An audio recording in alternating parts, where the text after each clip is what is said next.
आज हम बात करने वाले हैं भारतीय नागरिकता के बारे में। मतलब वो कौन से नियम हैं, वो कौन सा कानून है जो ये तय करता है कि कौन इस देश का नागरिक है और कौन नहीं। ये समझना बहुत जरूरी है क्योंकि ये सिर्फ एक कानूनी दर्जा नहीं है, बल्कि ये हमारी पहचान से जुड़ा एक अहम सवाल है। तो आज हम क्या-क्या देखने वाले हैं। सबसे पहले समझेंगे कि नागरिकता होती क्या है। फिर देखेंगे कि हमारे संविधान में इसके बारे में क्या लिखा है। ये भी जानेंगे कि नागरिकता मिलती कैसे है और हाँ, कैसे छिन भी सकती है। और आखिर में बात करेंगे ओसीआई की, जो विदेश में बसे भारतीयों से जुड़ा एक खास स्टेटस है। तो चलिए शुरू करते हैं। देखिए, जब भी हम नागरिकता की बात करते हैं तो सबसे पहले दिमाग में क्या आता है? पासपोर्ट या शायद वोटर आईडी कार्ड। पर असल में ये इससे कहीं ज्यादा गहरी बात है। ये एक कानूनी स्टेटस है जो किसी इंसान को कुछ खास अधिकार और कुछ जिम्मेदारियां देता है और उसे देश के सियासी जीवन का एक हिस्सा बनाता है। तो सवाल ये उठता है कि एक भारतीय नागरिक होने का असल मतलब क्या है ना? मतलब क्या फर्क है एक नागरिक और एक गैर नागरिक में? चलिए इसी को समझते हैं। देखिए, कुछ खास अधिकार और सहूलियतें हैं जो सिर्फ और सिर्फ भारतीय नागरिकों को ही मिलती हैं। जैसे हमारे संविधान में दिए गए कुछ मौलिक अधिकार। मान लीजिए धर्म या जाति के आधार पर भेदभाव के खिलाफ जो अधिकार है, या फिर बोलने की आज़ादी। पर सबसे बड़ी बात, देश का भविष्य तय करने का अधिकार। सिर्फ नागरिक ही वोट दे सकते हैं, चुनाव में खड़े हो सकते हैं और राष्ट्रपति या जज जैसे बड़े पदों पर बैठ सकते हैं। यही वो चीजें हैं जो नागरिकता को इतना खास बनाती हैं। तो ये सारे नियम कानून आते कहाँ से हैं? इनकी जड़ है हमारे देश के सबसे बड़े कानून में, भारत के संविधान में। संविधान का भाग 2, जिसमें आते हैं आर्टिकल 5 से लेकर 11 तक, यही भारतीय नागरिकता की पूरी नींव रखता है। कह सकते हैं कि ये वो बुनियाद है जिस पर बाकी सारी इमारत खड़ी है।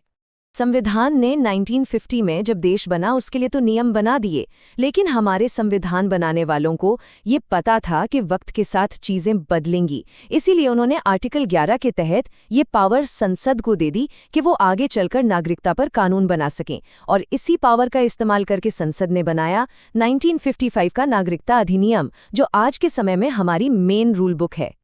तो चलिए अब इस रूल बुक के पन्ने पलटते हैं। मतलब नागरिकता अधिनियम 1955 को देखते हैं और समझते हैं कि कोई इंसान भारतीय नागरिक बन कैसे सकता है। इसके लिए कुल 5 रास्ते बताए गए हैं। ये हैं वो 5 तरीके। पहला, जन्म से, मतलब अगर कोई भारत की जमीन पर पैदा हुआ हो। दूसरा, वंश से, यानी अगर किसी के माता पिता भारतीय हों। तीसरा है रजिस्ट्रेशन से, जो खासतौर पर भारतीय मूल के लोगों के लिए है। चौथा, देशीयकरण से, ये विदेशियों के लिए है। और 5वां, अगर कोई नया इलाका भारत में शामिल हो जाए। चलिए अब एक एक करके इन सबको थोड़ा और करीब से देखते हैं। ये बड़ा दिलचस्प है कि कैसे जस सोली का सिद्धांत, मतलब जमीन का अधिकार, समय के साथ बदलता गया। देखिए, 1987 से पहले नियम बहुत सीधा था। जो भी भारत में पैदा हुआ वो भारतीय नागरिक बन गया। लेकिन फिर अवैध प्रवासन को लेकर चिंताएं बढ़ीं तो नियमों को थोड़ा सख्त किया गया। अब सिर्फ भारत में पैदा होना ही काफी नहीं है। ये भी देखा जाता है कि जन्म के वक्त माता पिता की नागरिकता क्या थी और वो यहाँ कानूनी तौर पर रह रहे थे या नहीं। अच्छा, तो उन लोगों का क्या जो भारत के बाहर पैदा हुए हैं लेकिन उनके माता पिता भारतीय हैं? इसे कहते हैं वंश से नागरिकता। पहले ये हक सिर्फ पिता के भारतीय होने पर मिलता था, लेकिन 1992 में एक बहुत जरूरी बदलाव आया जिसने इस कानून को जेंडर न्यूट्रल बना दिया। मतलब अब नागरिकता माँ या पिता किसी से भी बच्चे को मिल सकती है। अब बात करते हैं रजिस्ट्रेशन की। ये रास्ता खास तौर पर उन लोगों के लिए है जिनका भारत से कोई गहरा नाता है, जैसे कि भारतीय मूल के लोग या फिर वो लोग जिनकी शादी किसी भारतीय नागरिक से हुई हो। लेकिन इसमें एक जरूरी शर्त है। आम तौर पर अप्लाई करने से पहले उन्हें कम से कम 7 साल भारत में रहना होता है। तो फिर उन विदेशियों का क्या जिनका भारत से कोई पुराना रिश्ता नहीं है? उनके लिए रास्ता है देशीयकरण का। इसमें भी कुछ शर्तें हैं, जैसे कि भारत में काफी लंबे समय तक रहना होगा, किसी एक भारतीय भाषा की जानकारी होनी चाहिए और चरित्र अच्छा होना चाहिए।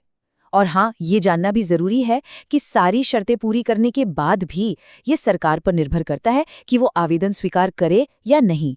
यहीं पर 2019 का नागरिकता संशोधन अधिनियम यानी CAA एक अहम बदलाव लाता है। ये कानून पाकिस्तान, बांग्लादेश और अफगानिस्तान से आए कुछ खास धार्मिक अल्पसंख्यकों, जिनमें हिंदू, सिख, बौद्ध, जैन, पारसी और ईसाई शामिल हैं, उनके लिए देशीयकरण के नियमों में थोड़ी ढील देता है। इन लोगों के लिए भारत में रहने की जो शर्त 12 साल की थी, उसे घटाकर 5 साल कर दिया गया है। पर ये सिर्फ उन्हीं लोगों पर लागू होता है जो 31 दिसंबर 2014 से पहले भारत आ चुके थे। तो जैसे नागरिकता पाने के रास्ते हैं, वैसे ही इसे खोने के भी कुछ तरीके हैं। नागरिकता अधिनियम 1955 में 3 ऐसे तरीके बताए गए हैं जिनसे किसी की भारतीय नागरिकता खत्म हो सकती है। ये नियम एक बात बिल्कुल साफ कर देता है, भारत में दोहरी नागरिकता यानी ड्यूअल सिटीजनशिप की इजाजत नहीं है। नागरिकता खोने के 2 मुख्य तरीके हैं। पहला है त्याग, मतलब जब कोई व्यक्ति खुद अपनी मर्जी से नागरिकता छोड़ता है, और दूसरा है समाप्ति, जो अपने आप हो जाता है। जिस पल कोई भारतीय नागरिक किसी दूसरे देश की नागरिकता लेता है, उसी पल उसकी भारतीय नागरिकता ऑटोमेटिकली खत्म हो जाती है। वंचन एक बहुत ही गंभीर कदम है। इसमें सरकार किसी की नागरिकता छीन लेती है। ये तब होता है जब किसी ने मान लीजिए धोखाधड़ी करके नागरिकता ली हो, या देश के संविधान के प्रति कोई असम्मान दिखाया हो, या कोई और गंभीर जुर्म किया हो। लेकिन एक बात ध्यान देने वाली है, ये नियम उन लोगों पर लागू नहीं होता जो जन्म से भारतीय नागरिक हैं। चलिए अब आते हैं हमारे आखिरी टॉपिक पर, ओवरसीज सिटीजनशिप ऑफ इंडिया या OCI। पहले ही साफ कर दूं, OCI का मतलब डुअल सिटीजनशिप बिल्कुल नहीं है। ये असल में विदेश में बसे भारतीय मूल के लोगों के लिए एक खास स्टेटस है जो उन्हें भारत से जोड़े रखता है। तो आखिर ये OCI कार्ड है क्या? अगर आसान भाषा में कहें तो ये एक तरह का लाइफ लॉन्ग वीज़ा है। इसके जरिए कार्ड होल्डर जब चाहे भारत आ जा सकता है, यहाँ काम कर सकता है, पढ़ाई कर सकता है, लेकिन उससे वो राजनीतिक अधिकार नहीं मिलते जो एक भारतीय नागरिक को मिलते हैं। तो फर्क क्या है एक नागरिक और एक OCI कार्ड धारक में?